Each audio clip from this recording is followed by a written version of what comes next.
Assalamualaikum warahmatullahi wabarakatuh. Selamat siang semuanya. Kita lanjut materi terakhir dari analisis instrumen dengan judul spektroskopi resonansi magnet inti. Bersama saya, Pratiwi. Gimana kabarnya semua? Semoga dengan video rekaman ini dan materi yang diberikan bisa memberikan sedikit pencerahan terkait mata kuliah ini.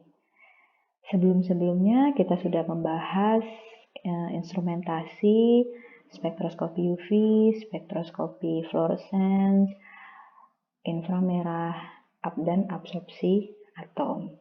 Hari ini yang akan kita bahas terkait tentang spektroskopi resonansi magnet inti.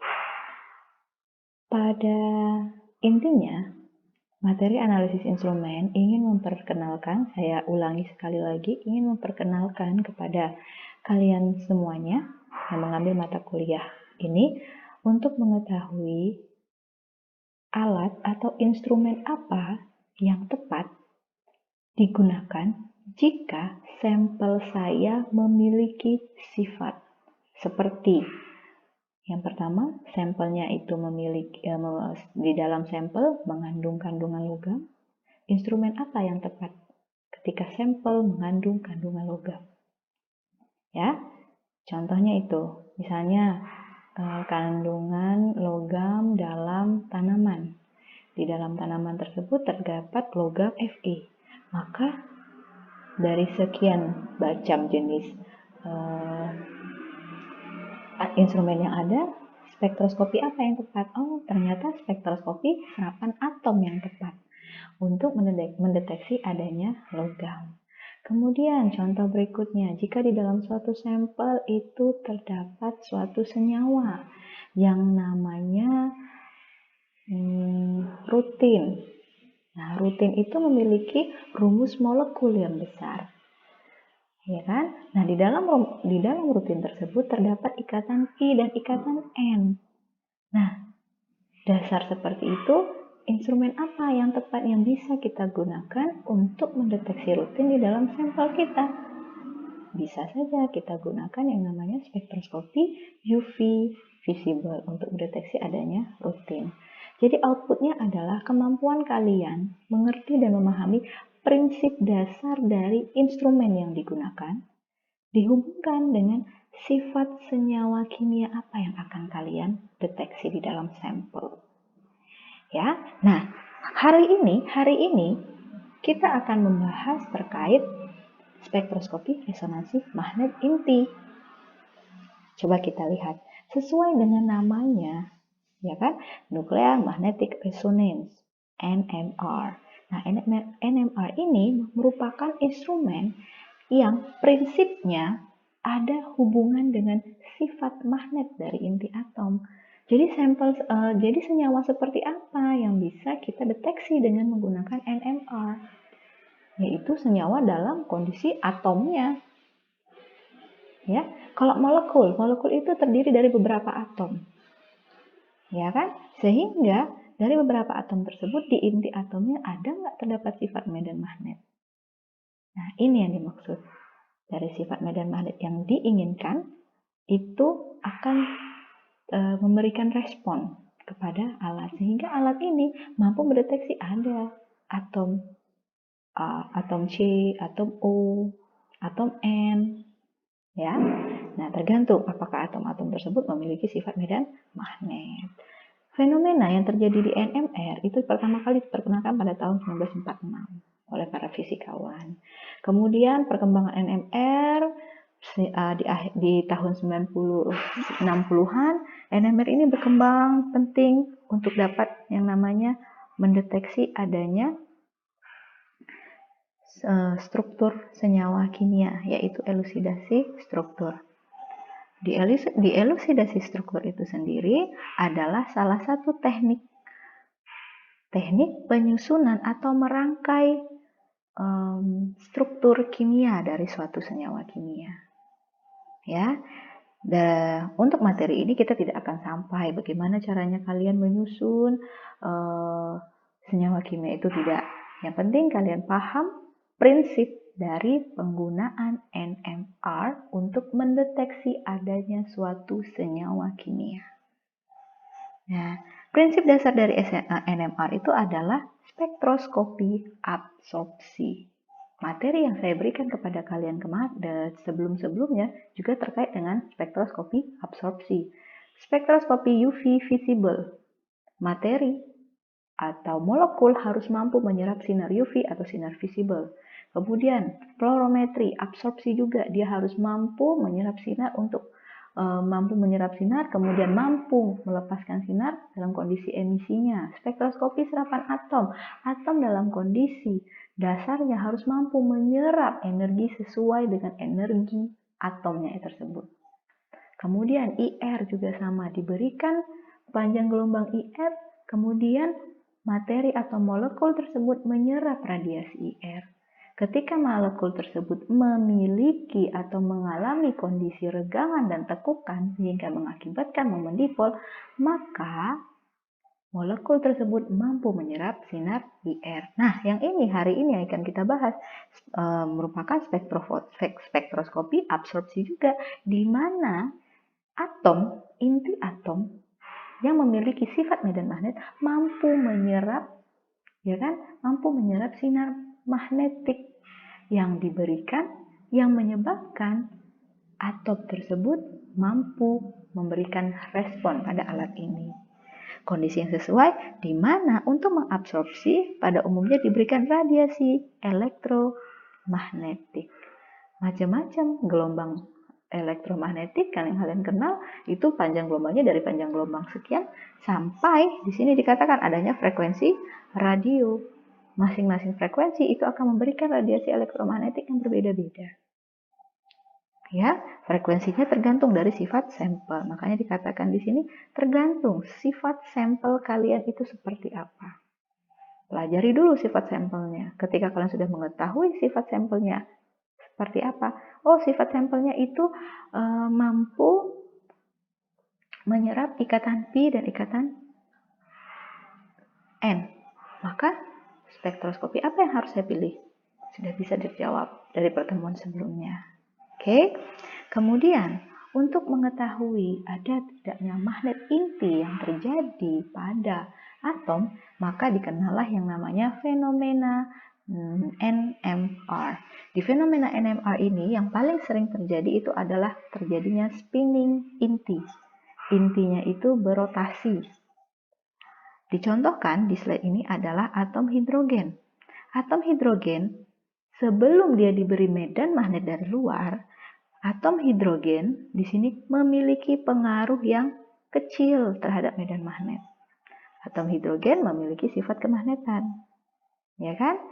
Di sini inti atom hidrogen memiliki sifat kemagnetan yang kecil.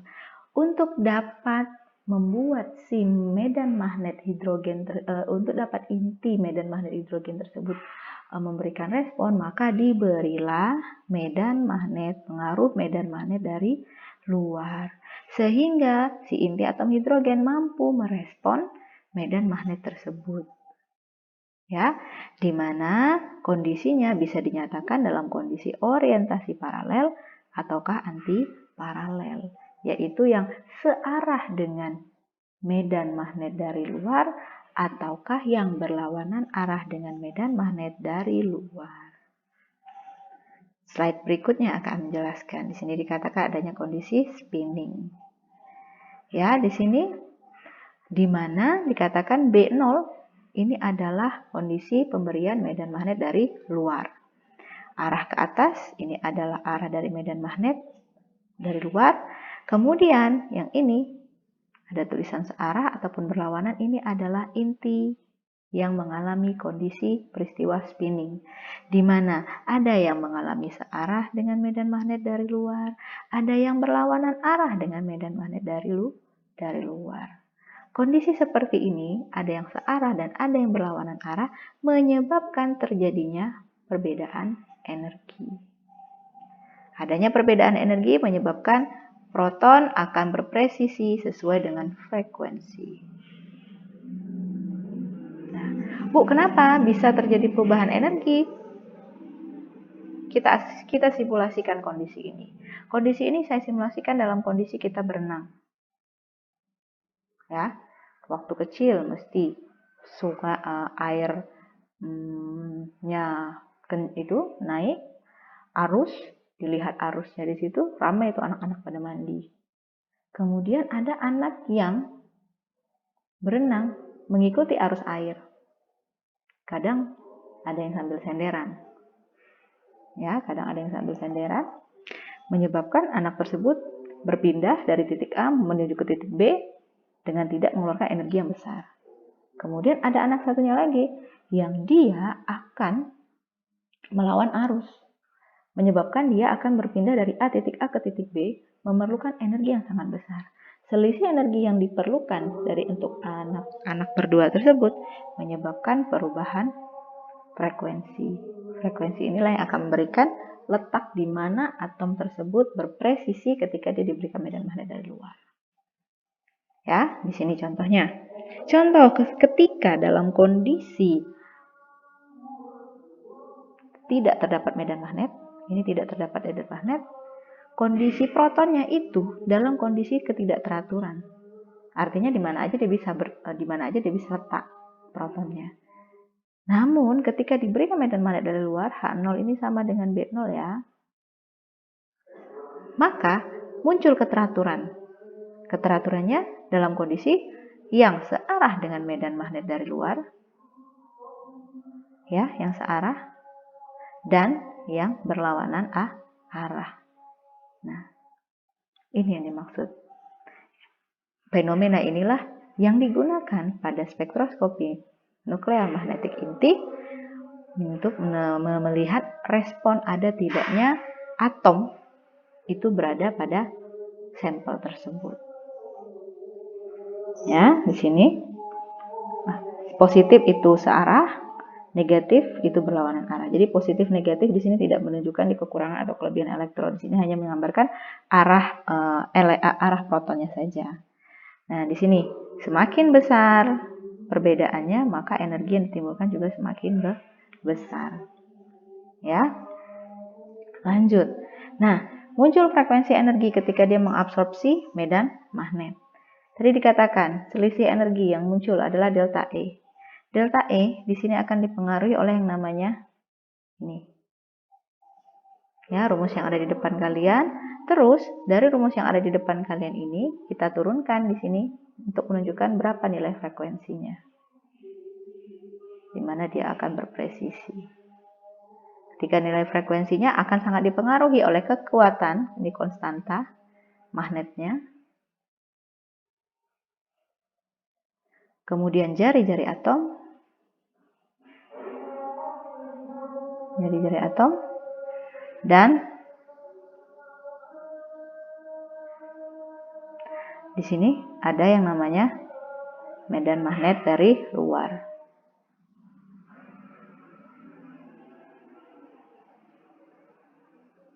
Nah, ya. Ini adalah medan magnet dari luar. Sehingga frekuensi ketika atom tersebut akan berpresisi pengaruh dari medan magnet dari luar, dia berbanding lurus. Artinya, semakin besar medan magnet dari luar yang memberikan pengaruh, maka frekuensi yang akan dirasakan atau yang dirasakan oleh atom tersebut itu akan bergeser pada frekuensi yang lebih jauh. Ya. Kemudian di sini bisa kita lihat frekuensi dan kekuatan medan magnet dipengaruhi oleh berbanding lurus dengan medan magnet dari luar, frekuensinya juga akan semakin bertambah besar, kemudian berbanding lurus juga dengan konstanta giromagnetiknya. Artinya apa di sini? Dia menggunakan konstanta giromagnetik dari si alat tersebut. Semakin besar alat ini diberikan, B0-nya semakin besar, ya kan, menyebabkan frekuensinya bergeser juga akan semakin besar. Kemudian di teori yang terdapat pada NMR itu sendiri memiliki kepentingan dalam analisis kualitatif maupun kuantitatif. Nah, di mana sih kita mengetahui Oh, ternyata suatu atom tersebut memiliki sifat kemagnetan, oh atom yang lain tidak memiliki sifat kemagnetan. Dari mana parameter tersebut bisa diketahui? Yaitu dari ada tidaknya momen nuklear magnetik. Ketika kalian mempelajari atom, ya kan? Di atom tersebut kan selain dipelajari adanya kuantum, kemudian adanya kulit atom, kemudian adanya yang namanya juga momen magnetik. Yang dikenal, kalian kenal biasanya disingkat dengan I besar. Ya. Sudut momentum. Jadi di inti atom di situ dikenal dengan istilah sudut momentum. Sudut momentum di sini akan dipengaruhi oleh adanya tetapan Planck dan I. Ya, di sini dikatakan kalian mengenal yang istilah jumlah kuantum. Nah, di sini I adalah jumlah kuantum dari spin suatu inti atau proton. Di sini dikatakan kalau misalnya intinya tersebut memiliki spinnya 1, kondisinya adalah 2I ditambah 1 keadaan. Nah, sehingga sudut momennya itu dikenal dengan istilah HI, H dikali jumlah momentum dikurangi 1. Ada tidaknya sudut momentum ini yang akan menentukan atom tersebut memiliki sifat kemagnetan atau tidak.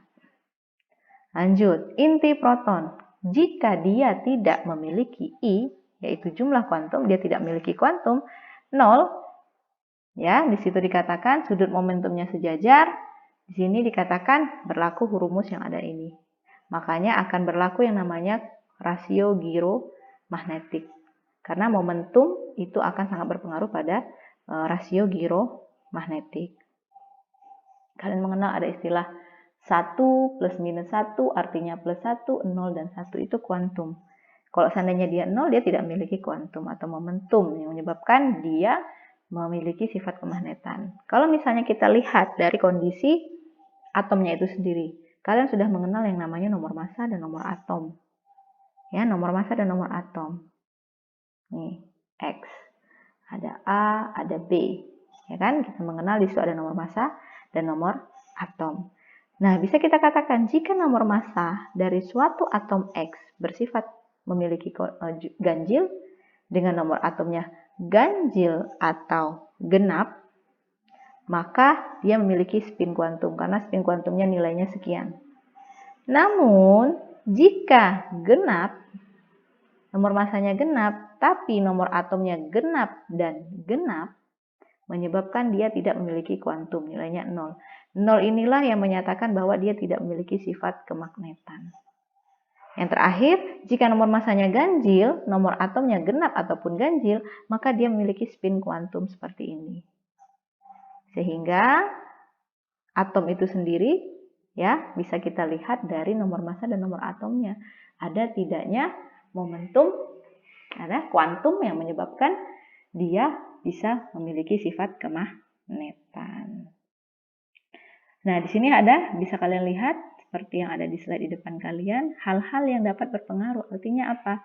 Dari sekian banyak ini adalah faktor. Faktor yang mempengaruhi besaran, frekuensi, tempat, si. Atom akan berpindah ketika diberi medan magnet dari luar. Ya, artinya lihat di sini frekuensi tersebut berbanding lurus dengan momen magnetik, tetapan magnetik inti, dan kekuatan medan magnet. Dan berbanding terbalik dengan tetapan Planck dan jumlah kuantum dari spin. Artinya apa? Semakin tidak ada kuantum, ya berarti dia frekuensinya nggak ada. Semakin kecil atau semakin besar itu akan berpengaruh pada geseran dari frekuensi pergeseran inti atom tersebut. Nah, kemudian di sini penghambatan kimia dan cara pengukurannya. Yang dimaksud dengan penghambatan kimia bukan berarti terjadi hambatan pada saat pengukuran, tidak. Melainkan di sini dimaksudkan adalah senyawa kimia atau atom itu sendiri mengalami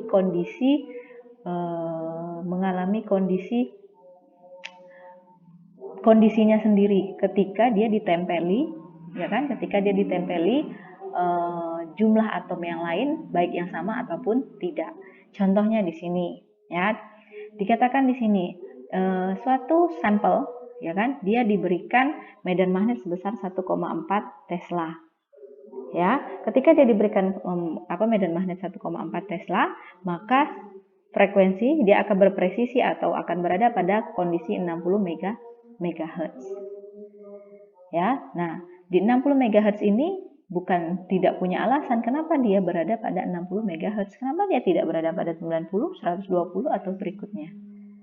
Ya, berarti ada kondisi tertentu dari senyawa kimia yang menyebabkan dia harus berpresisi di 60 MHz. Makanya di situ ada beberapa faktor yang akan menghambat dari senyawa kimianya itu sendiri.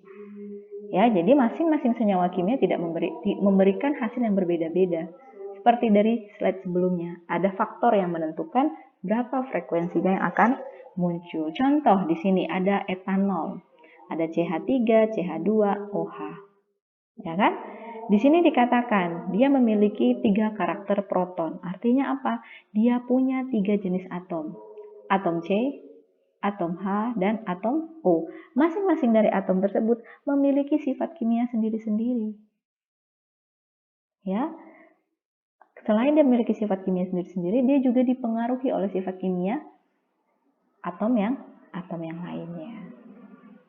Ya, di sini dikatakan dia memiliki 3 karakter. 3 karakter inilah yang akan menentukan kok misalnya dia bisa muncul di 60 MHz, kok dia bisa muncul di 90 MHz, kok dia bisa muncul di 120 MHz. Seperti itu yang dimaksud terkait tentang penghambatan kimia. Gimana sih cara menghitungnya? Cara menghitungnya bisa seperti ini. Nih, bisa seperti ini. Nanti slide-nya kita bahas ya. Kalau yang di sini kita lanjut pada pertemuan ini hari ini. Nah, kita lanjut di sini. 60 MHz. 60 MHz itu adalah nilai frekuensi yang diberikan pada atom akibat dari sifat kimia dari atom itu sendiri ataukah sifat kimia dari atom-atom lainnya yang berada di sekitarnya. Nah, ketika kita mengatakan dia itu 60 MHz, 60 MHz-nya terhadap siapa? Ya, 60 MHz-nya saya terhadap siapa? Contoh saja begini, saya analogikan seperti ketika kita belajar terkait tentang perpindahan suatu benda. Ya, perpindahan suatu benda, anggaplah benda A. Benda A itu akan berpindah dari posisi X menuju posisi Y. Pasti ada yang membawanya kan, dari X menuju Y. Diklaim bahwa dari X menuju Y itu dia memiliki perpindahan sebesar 60 meter. Nah, 60 meter kita tahunya dari mana? Otomatis kita melakukan pengukuran.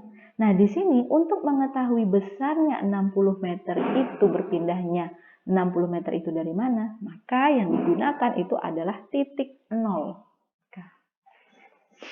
Ya, titik 0 perpindahan. Titik 0 perpindahannya itu dari mana? Bahwa titik 0 perpindahan itu adalah dari X. X adalah titik 0 dari perpindahan. Maka di titik Y, sepanjang dari X ke Y itu sebesar 60 meter. Nah, itulah yang dimaksud yang kita perlukan untuk mengetahui, oh dia sudah berpindah sejauh 60 meter. Maka titik 0-nya ada di X. Balik lagi ke materi ini, titik 0-nya ada di mana?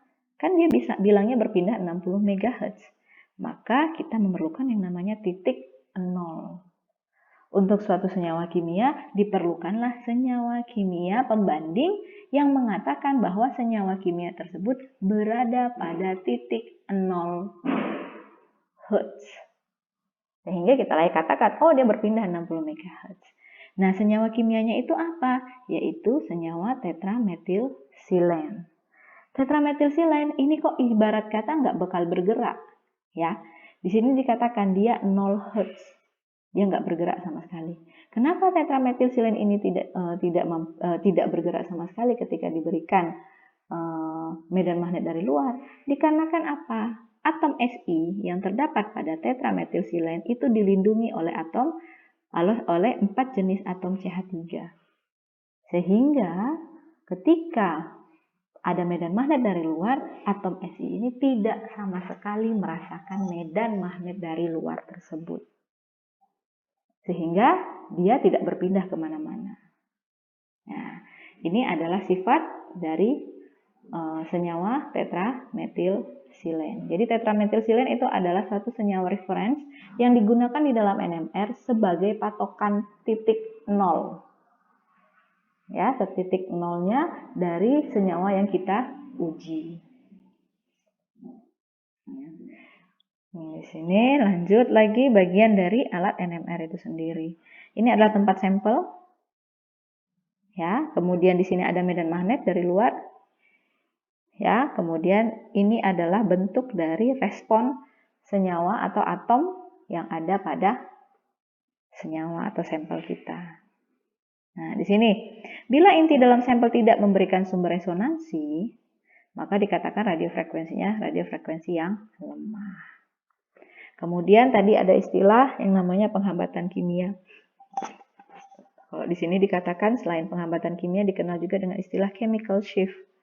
Artinya penghalangan kedudukan struktur kimia. Di sini lebih enak atau lebih nyaman saya mengatakan bahwa chemical shift itu adalah berapa besar terjadinya pergeseran secara kimiawi senyawa kita.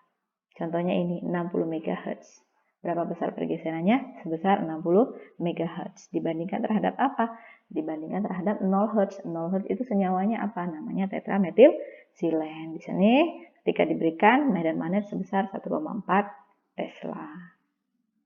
Ya, contoh lagi di sini spektrum fenyl alkohol. Spektrum fenyl alkohol itu memberikan geseran. Ya, fenyl alkohol itu kan terdapat fenil, terdapat CH2, terdapat OH. Masing-masing ini fenil memiliki resonansi sendiri, fenil. Kemudian CH2 memberikan resonansi sendiri, OH memberikan resonansi sendiri. Ya. Nah, di situ. Kemudian gimana sih cara menghitungnya? Berapa besar pergeserannya? Di sini rumus yang digunakan adalah pergeseran dari nilai TMS kemudian dibandingkan dengan frekuensi alat yang digunakan.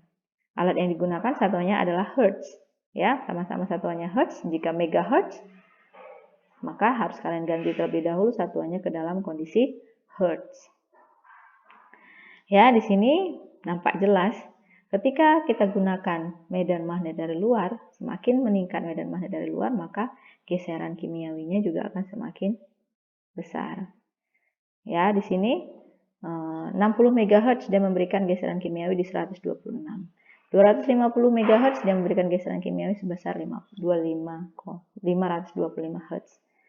Sehingga nanti kita akan bandingkan. Ketika keduanya tersebut dibandingkan, maka berapa besar geserannya? Yaitu geseran kimiawinya itu sebesar 2,1 ppm.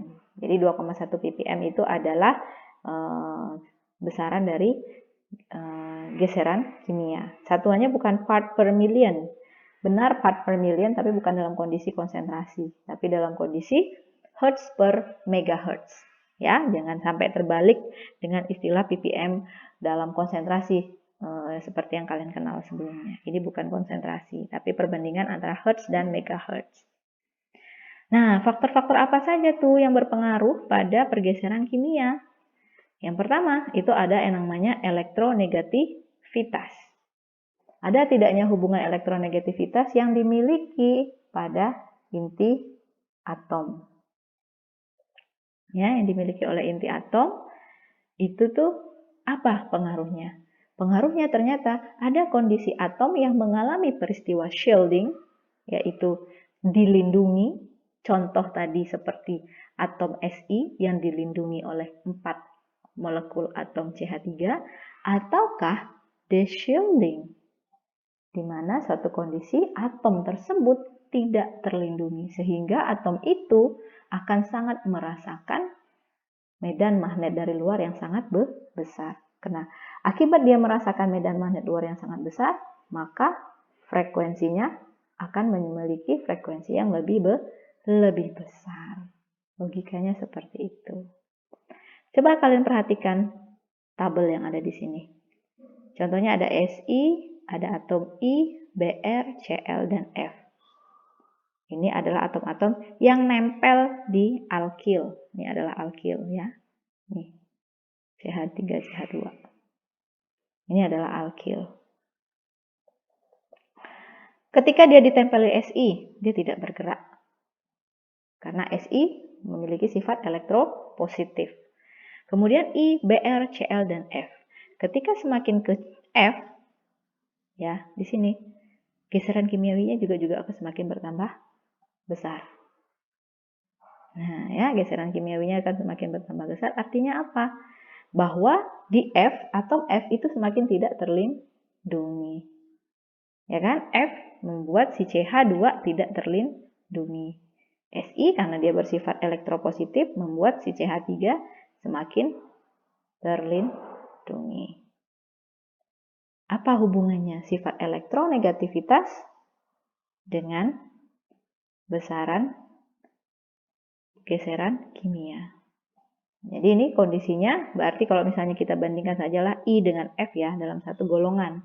Ya I, Br, Cl, dan F itu kan dalam satu golongan di SPU. Nah, kalau kalian lihat di situ, I, Br, Cl, dan F. I bisa dikatakan ketika dia ketempelan atom I, maka geseran kimiawinya sebesar 2,6. Jika dia ketempelan atom F, geseran kimiawinya 4,26. Itu kan jauh lebih, dia bergeser ke arah lebih kanan, ya kan? Dia ke arah lebih kanan. Artinya apa? Artinya atom F ini menyebabkan atom tersebut mengalami kondisi deshielding. Artinya atom tersebut tidak terlindungi. Kenapa dia tidak terlindungi? Karena sifat elektronegativitas si F. Dalam satu golongan, elektronegativitasnya dari atas ke bawah semakin besar atau semakin kecil. Ya, dari atas ke bawah, elektronegativitas sifatnya semakin besar, dari atas ke bawah itu semakin kecil. Kenapa elektronegativitasnya semakin kecil? Karena apa? Jari-jari atom yang dimiliki oleh atom I itu jauh lebih besar dibandingkan atom F. Sehingga F lebih mudah menarik elektron.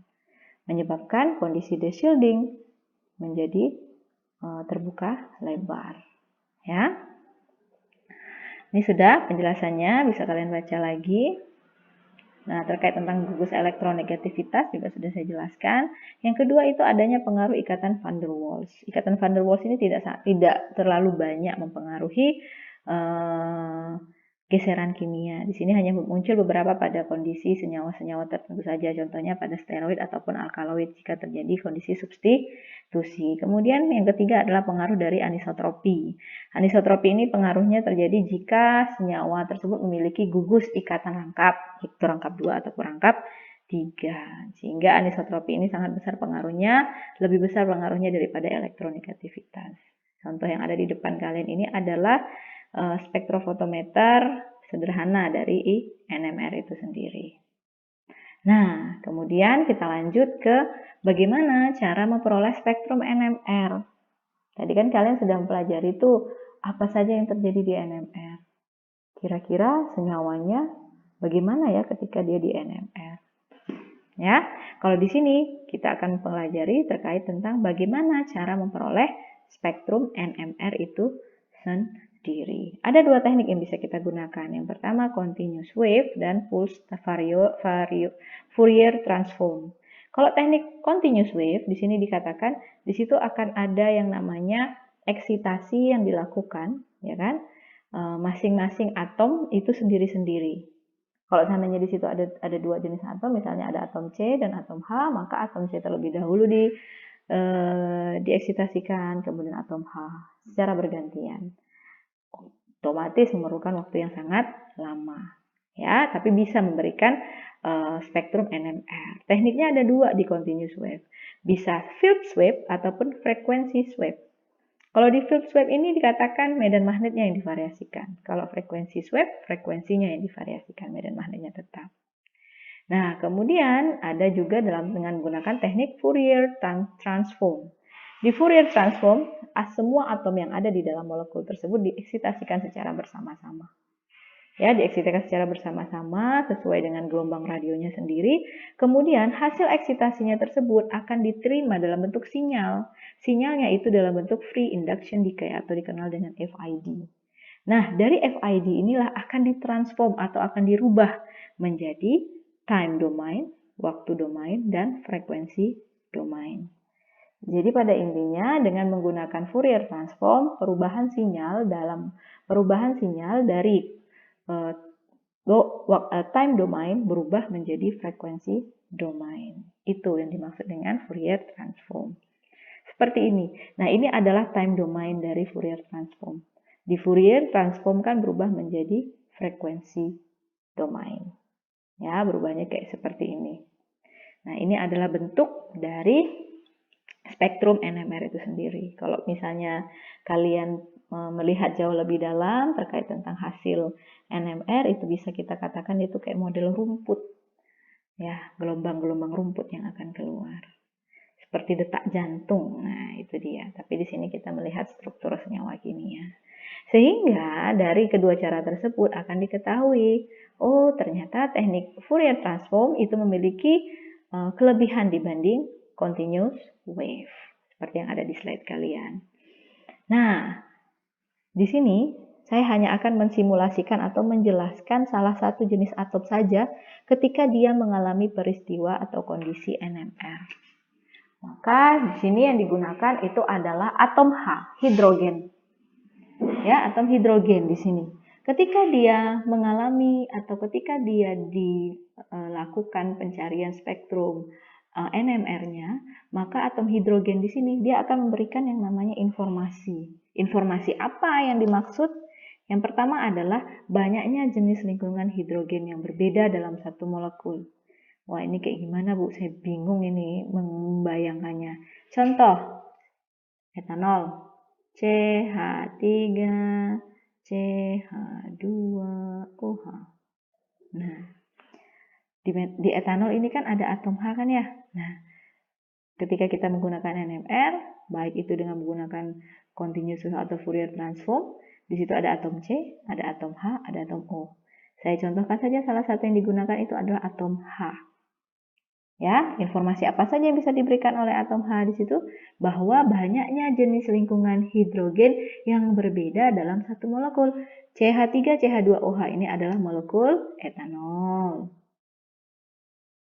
Ya, ini adalah molekul etanol. Jadi, dengan menggunakan NMR, atom H akan diketahui banyaknya hidrogen. Berapa banyaknya hidrogen? 3, 2, 1. Berarti hidrogen yang ada dalam molekul tersebut adalah 6.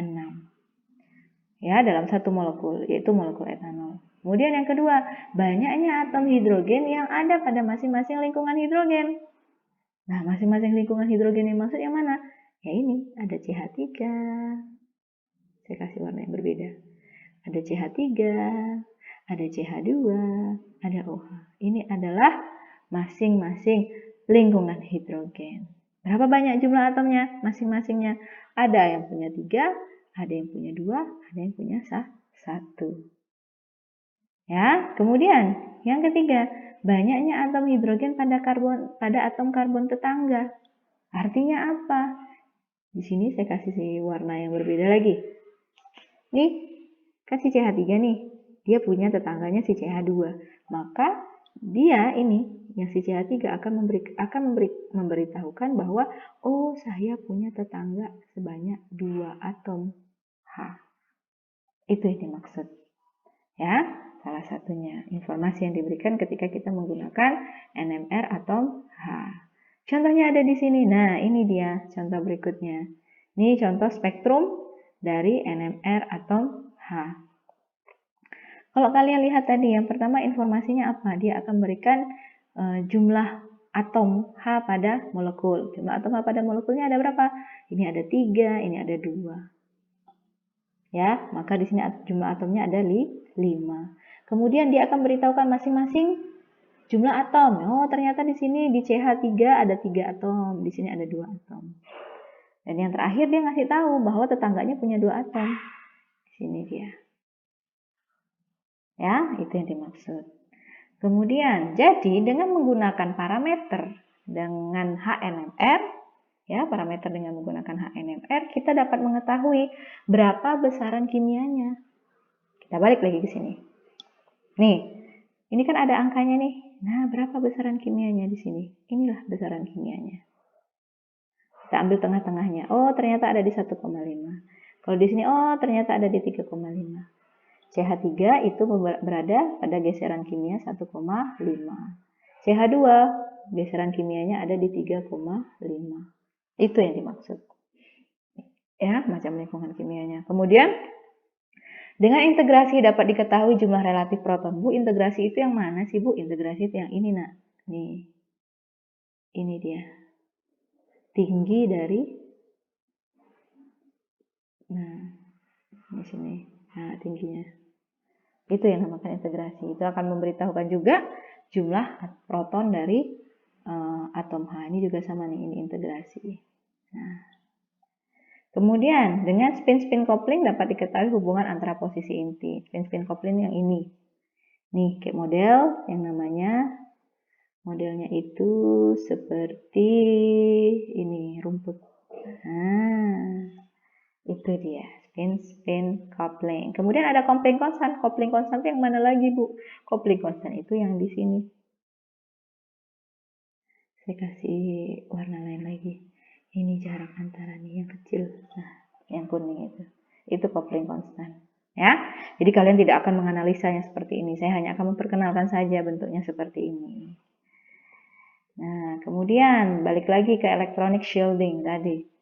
Karena adanya geseran kimia dipengaruhi oleh sifat dari masing-masing atom atau sifat atom terhadap lingkungan kimianya, maka akan dikenal dengan istilah efek shielding diamagnetik. Efek shielding diamagnetik di sini akan dipengaruhi oleh namanya kerapatan elektron. Semakin rapat elektronnya, maka inti atom tidak akan merasakan yang namanya medan magnet dari luar. Semakin tidak rapat elektronnya, maka inti atom akan merasakan yang namanya medan magnet dari luar. Makanya dikenal dengan istilah perlindungan elektronik. Semakin terlindungi, maka dia semakin tidak merasakan medan magnet dari luar. Ini dia.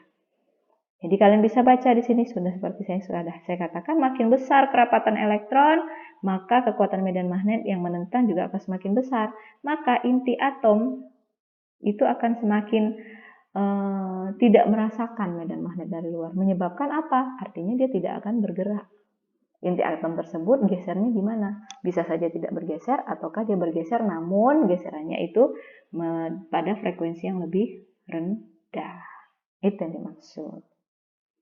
Kemudian sebaliknya, kalau perlindungannya kecil, sebaliknya yang terjadi.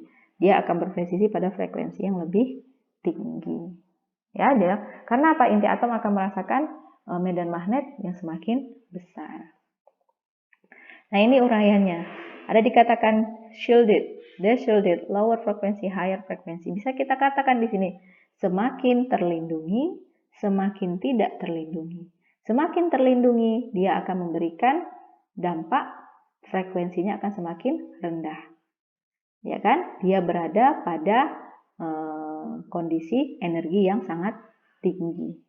Namun, ketika dia dalam kondisi tidak terlindungi, maka frekuensi intinya itu berada pada frekuensi yang tinggi. Dengan kondisi energinya berada pada kondisi energi yang rendah. Itu pengertiannya. Jadi sampai di sini materi terkait tentang spektroskopi NMR ini hanya sebagai materi pembuka saja, memperkenalkan kepada kalian bahwa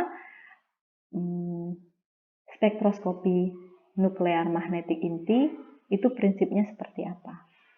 Ya, seperti ini prinsipnya. Walaupun misalnya praktikum kita tidak gunakan ini, tapi paling tidak kalian sudah pernah mendengar teori tentang spektroskopi magnet inti. Oke, sampai di sini materi yang saya berikan untuk hari ini. Sudah selesai materi saya. Sebenarnya kita masih ada 2 pertemuan lagi ya. 2 pertemuan itu akan saya gunakan untuk memberikan kepada kalian latihan. Ya, latihan soal supaya kalian lebih mengerti dan memahami lagi soal-soal tersebut. Ya. Karena dari hasil koreksian atau dari hasil review saya terhadap tugas-tugas sebelumnya, banyak sekali pertanyaan-pertanyaan yang copy paste. Kemudian sebenarnya yang harus kalian pahami di situ adalah bagian prinsipnya. Prinsip mana sih yang tidak saya pahami? Sehingga kalian bisa munculkan pertanyaan tersebut pada tugas yang sudah saya berikan, tugas resume. Ya, untuk hari ini saya cukupkan materinya. Semoga bermanfaat materi ini. Sampai ketemu di ujian akhir semester, mungkin setelah Lebaran. Ya, tetap jaga kesehatan, tidak usah keluar rumah kalau tidak penting. Semoga semuanya sehat dalam perlindungan Tuhan Yang Maha Kuasa. Wassalamualaikum warahmatullahi wabarakatuh.